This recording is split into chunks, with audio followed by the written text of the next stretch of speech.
OK Furniture's biggest Black Friday sale is now on with up to 50% off in store and online. Browse their Black Friday catalog to choose from a wide range of appliances, furniture, and bedroom must haves. You don't want to miss out? Only valid until 1 December 2024 while stocks last, T's and C's apply. It is TV powered by World Sports Betting. It is the times.co.za.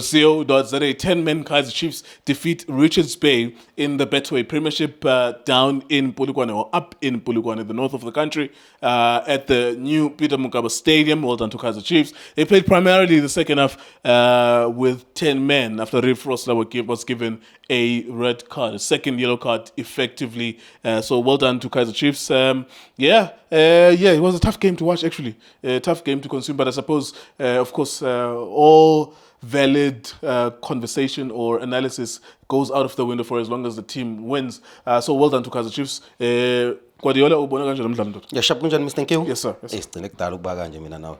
Yeah, you almost died the last time I spoke to you. You almost died. You almost died on camera. So I've been trying to avoid you. Yeah, lele athi ngibulisa uJunior kanye khohle out yami, ngibulisa uChucks and Chucks the champion bafowethu.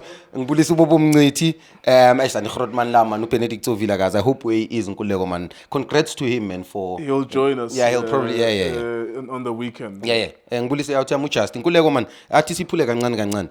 Congratulations to Coach Nabi. Congratulations to his technical team and the Kaizer Chiefs players. Nkululeko, yeah, in my opinion, a very difficult game to watch. But we are looking at the fact that Kaizer Chiefs won the match, and that's very important. They're playing against their next game is against the Royal AM. And Nkululeko, this 6 points is important for them, more especially for the confidence of the players, the confidence of the technical team. They are new into the country. It's very important for them to get these wins. But this, Nkululeko, games like this tells you about the standard of our league, in my opinion. You're looking at the Richards Bay coming to these games with no game plan, no succession plan, and no idea of how to attack and how to defend. In my opinion, they come into this game, Peter Mokaba, very open, in my opinion. Allow the Chiefs to have the ball. It makes no sense that they are defending deep. They are not pressing Kaizer Chiefs, but also they're not putting pressure on the ball carrier. That's why it's easy for people like Maart to pick a pass. It's easy for people like Mteto to pick a pass. Superstar today, which is a good thing. Like if a man is down, kick him. As always says. So it's a good thing that Umar actually shined today, and he had those passes forward, which is something that you would like to see even on a bigger, more competitive opponent. Yeah, Nkululeko, to be honest with you, they looked good on the ball. Like I said, Nkululeko, more especially in the build-up process from the first phase to the second phase, more especially in the red zone. Bobabona Maart, Bazol collector. Umteto kept it very basic, in my opinion. I think he complemented Maart. He did his job, Umteto. I think those two players, special mention, Maart and Umteto. Umteto today understood his role. I think his best quality, Nkululeko, is to be an anchor.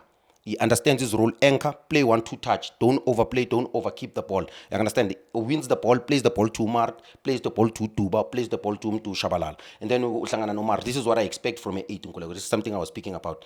An 8, more especially for Kaizer Chiefs, needs to be a special player. That's why in the second half, I said, I need more from this boy. Because they need to understand. I said it yesterday. Umar defends like a 6 namhlanje. More especially in that 8 position, but also today he plays more like a 10. If you check, the first pass of the first goal comes from him. I said to him, Nkululeko, he needs to dominate the game. He needs to control the tempo of the game. You understand? And he needs to make Kaizer Chiefs play. And I think today he made the team play. He dominated the game in midfield. And he provided what is needed from an 8. An 8 and a number 10 in a team should be special players, Nkululeko. We cannot segregate that in modern football.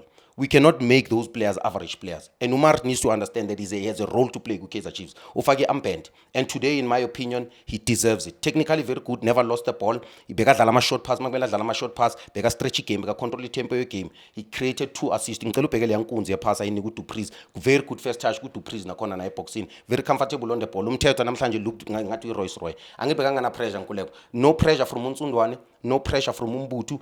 I think Brendan Truter need to be questioned. He needs to answer serious questions after this game. You know what, Nkululeko, Brendan Truter, Coach Brendan Truter, they normally get away with this because no one wants to talk about the Richards Bay. Nobody watches the Richards Bay unless it's the Chiefs, Sundowns, and Pirates. But for the first time, namhlanje uyavela and uyapaceka.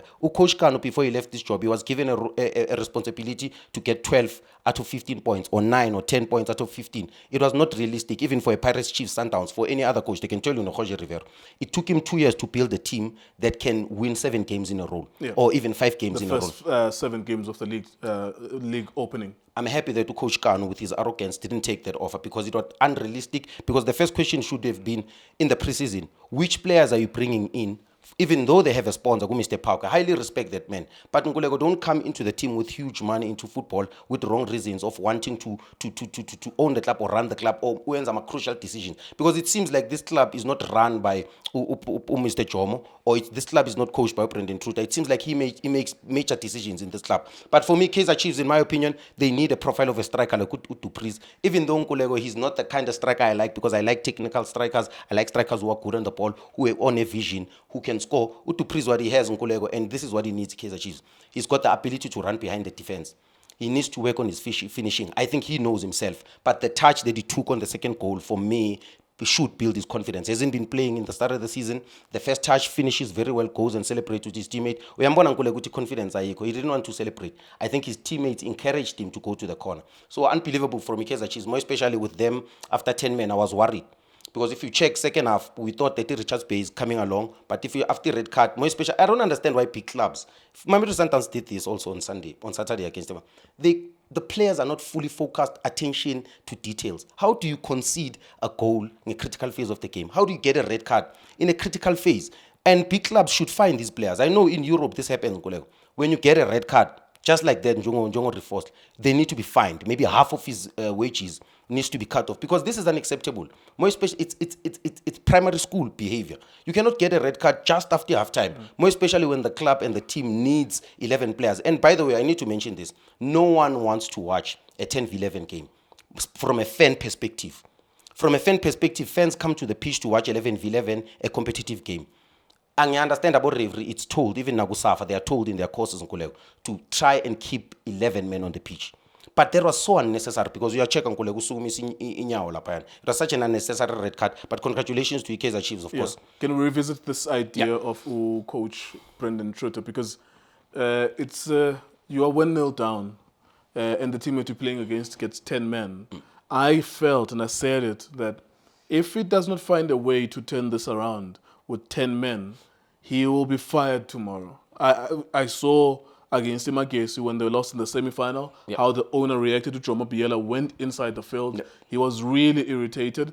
Tonight, I think the red card, although a red card can sometimes work in your favor because you're playing against 10 men, tonight, the fact that he lost and conceded another goal against 10 men will be enough of a reason for Jomo Biela. Even though he was already looking for reasons, it will be enough for him to say tomorrow morning, you're done, you're fired. We are not here to get coaches fired. That's the first thing to mention. Sure. But it's also important to mention that Coach Brendan Truta has been given an opportunity. Given an opportunity, Guswailos got so many draws, ended up called being a throwing specialist, came to Amazulu, did nothing when he went to Durban to Amazulu. Actually, he's the one that destabilized the team. Went to his Kukune as well, did nothing with Kukune. Given an opportunity, after a coach did well, for me, Richards Bay, I need to see identity. An identity. Can I see a tactical structure?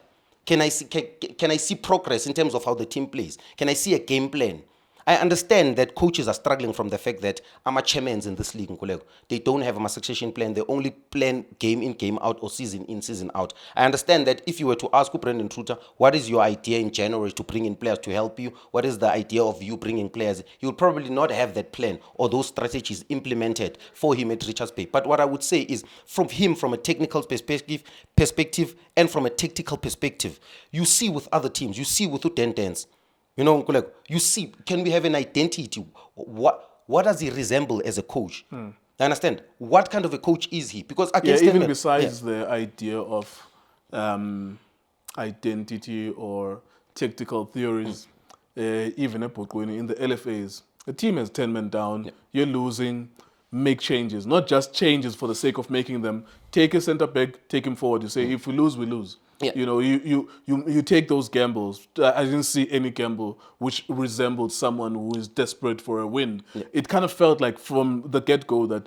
this was going to be a Chiefs victory. Yeah. Even when they got 10 men, we still were confident that this was going to be a Chiefs victory. Because it's not enough just to be able to talk theory, 4-4-2, 3-5-2, and all of that nonsense. There is a match. It's like life and death. When Yep. someone has a gun and you are in a tunnel with him, there's only one thing to do. You jump over a wall, you run away from him. For him, he should have had that reaction where he's like, okay, if I lose against these 10 men, I'm going to be fired. So what do? I sacrifice a defender, put in 4 attackers, and I go all out. If I lose, I'm already losing anyways. Nkulego, that's exactly the idea. But even with football players, Nkulego, Brendan Truter needs to understand that even in football, you need to win the dressing room. You need to bring the players along with you. Because you can see, Nkulego, the boys are playing, they're trying well to play, they're trying to implement, but you can tell there's a lack of belief. There's lack of belief in these players, more especially with how they approach games. I've watched Richards Bay several times, Nkulego, and in my opinion, they don't look convincing.